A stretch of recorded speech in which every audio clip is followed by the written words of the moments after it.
आप तो खावे श्याम माखन मिश्री, आप तो खावे श्याम माखन मिश्री, आप तो खावे श्याम माखन मिश्री, आप तो खावे श्याम माखन मिश्री। हमें तो खट्टे छछिया पिलाए गयोरी, हमें तो खट्टे छछिया पिलाए गयोरी, हमें तो चाचनिया पे बाई गयोरी, हमें तो चाचनिया पे बाई गयोरी। वो चलिया नंद बोला रे, वो चलिया नंद बोला रे, हमें तो जोगिनिया बनाई गयोरी, हमें तो जोगिनिया बनाई गयोरी।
हमें तो जोगनिया बनाए गयोरी, हमें तो जोगनिया बनाए गयोरी, वो छोरानंद गोरी, हमें तो जोगनिया बनाए गयोरी, हमें तो जोगिनिया बनाए गयोरी, हमें तो जोगिनिया बनाए गयोरी।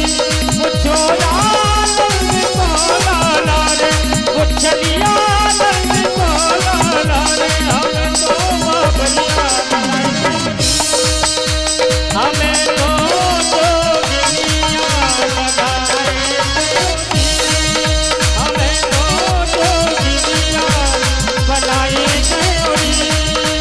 वो कान्हा नंद बोला रे, हमें तो जोगिनिया बनाए गयोरी, हमें तो जोगिनिया बनाए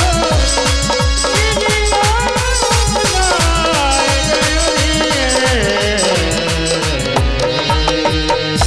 प्रेम से बोलिए बांके बिहारी लाल की। कन्हैया ने मना किया, अभी इसको नहीं मारो। क्यों?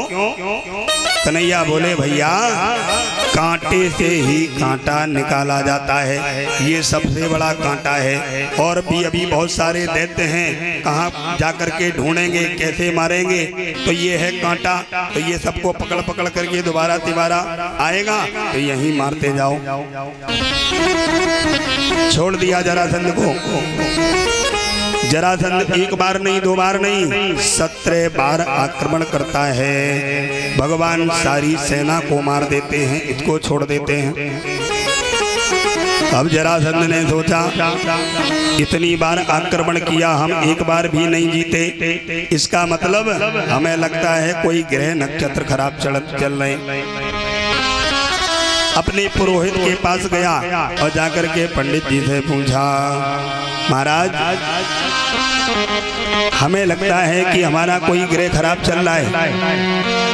पंडित जी ने पत्रा खोलो और तुरंत बोले तुम्हारे ग्रह खराब नहीं, बोले मार्केश, राहु, केतु, शनि सब खराब। और कुछ पता नहीं कब तुम्हारा गोविंदाय नमो नमः हो जाए। तो बोला अब क्या करना पड़ेगा? बोले यज्ञ करो, विजय यज्ञ। ब्राह्मणों ने सोचा कि अच्छा फंसा, कुछ दक्षिणा की अच्छी जुगाड़ बन जाएगी।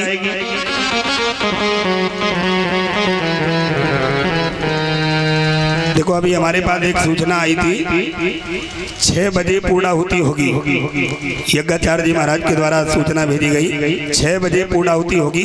तो जिन्हें जिन्हें उधर पूर्णाहुति में सम्मिलित होना होगा, तो जिसको जाना है तो वही 2-4 लोग अपने उठ जाएं, आराम से जाएं, एकदम गड़बड़ नहीं करना है 6 बजे। और बाकी लोग जो कथा श्रवण कर रहे हैं वो बैठे कथा श्रवण करें। जरूरी नहीं कि सभी पहुंच जाए ना, जिसको पहुंचना है वो पहुंच जाएगा। तो 6 बजे पूर्णाहुति है। तो हम आपसे निवेदन कर रहे थे, ब्राह्मण बोले कि आपको विजय यज्ञ करना पड़ेगा। तो जरासंध बोला यज्ञ तो विजय करना पड़ेगा, चलो ठीक है, लेकिन एक बात कान खोल के सुन लो। ब्राह्मणों से बोला यदि हम जीत गए तो सबको कम से कम 2-2 तोला की जंजीर और अंगूठा सहित सबली उंगलियों में अंगूठी 10-10 दोनों हाथों में, और बढ़िया 1-1 सोने का मुकुट दिया जाएगा यदि हम जीत गए।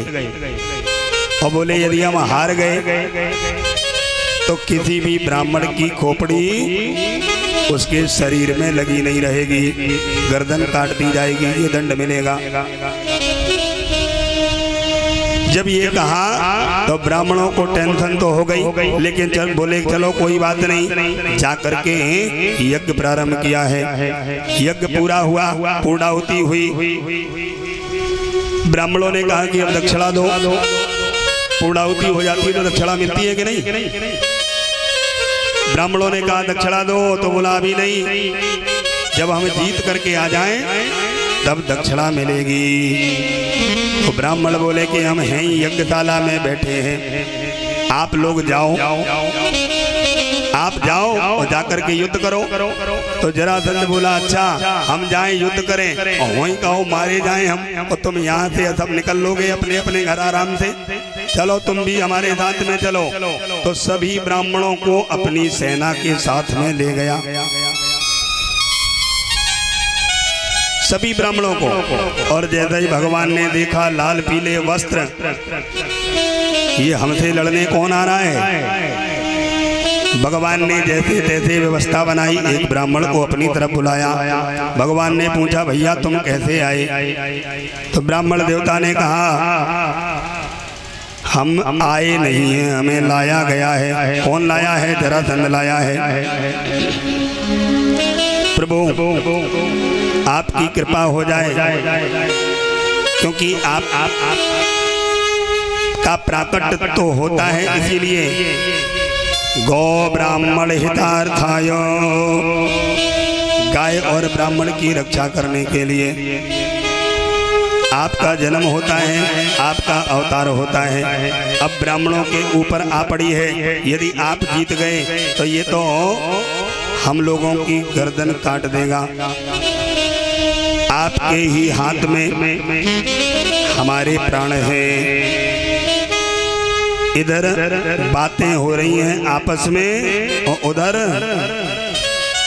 श्रीमन नारायण नारायण नारायण श्रीमन।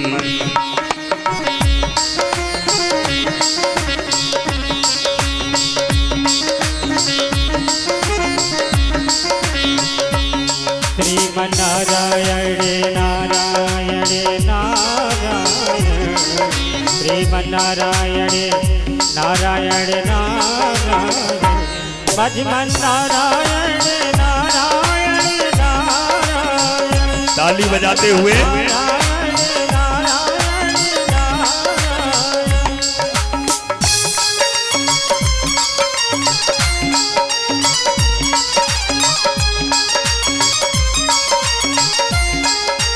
जय हो।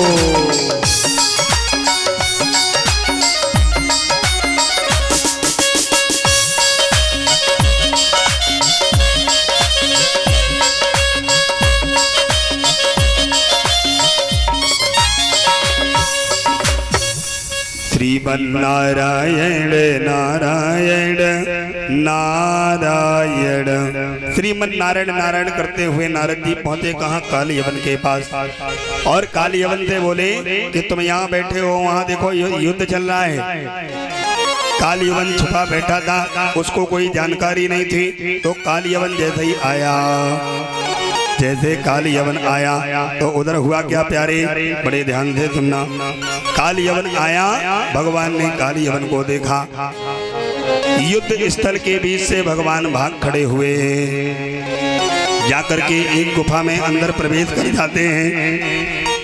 और गुफा में जैसे ही अंदर प्रवेश किया तो एक मनुष्य वहां पर कोई लेटा हुआ है, उसके ऊपर भगवान ने पीतांबर उड़ा दिया।